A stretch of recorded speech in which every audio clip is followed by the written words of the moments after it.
Okay, another dumb argument I hear from time to time. This concerns Kyle Rittenhouse's culpability for carrying a rifle.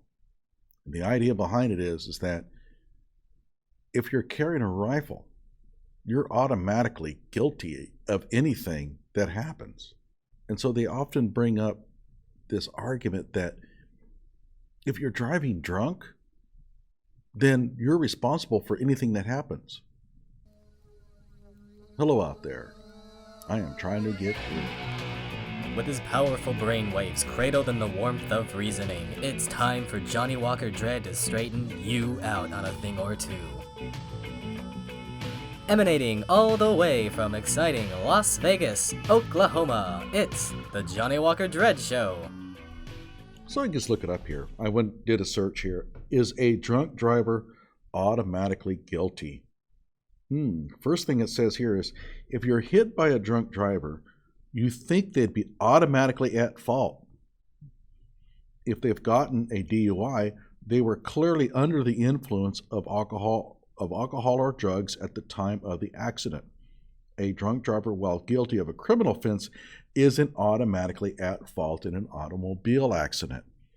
In other words, if you have some sort of tragic event, the blame for that is going to be based on what happened and who is responsible. You don't become automatically responsible for the event just because you happen to be doing something. For example, the fact that Kyle was carrying a rifle doesn't make him guilty for anything that happens involving that rifle. And just because Kyle may be provoking violence, although he never did, it doesn't mean that he's responsible for anything that takes place. An event like Kyle fleeing from Rosenbaum and shooting Rosenbaum is going to be judged based on the merits of what took place at that time. Let's go ahead and read some more of this drunk driver thing. I always like this.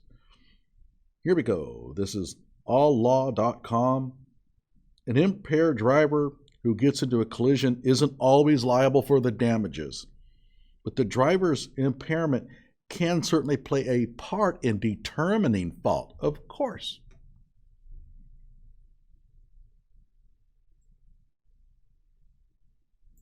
Driving under the influence of drugs or alcohol doesn't mean you're automatically at fault for an accident.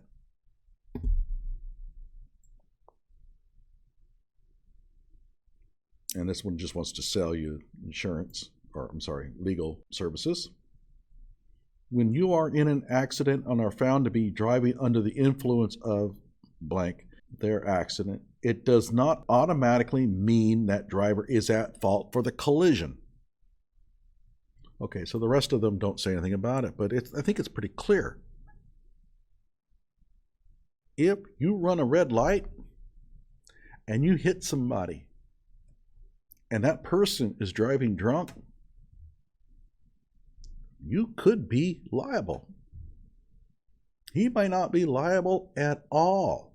It doesn't matter if he's drunk or not. Now, it could play a role, as that one person says, in determining who's at fault.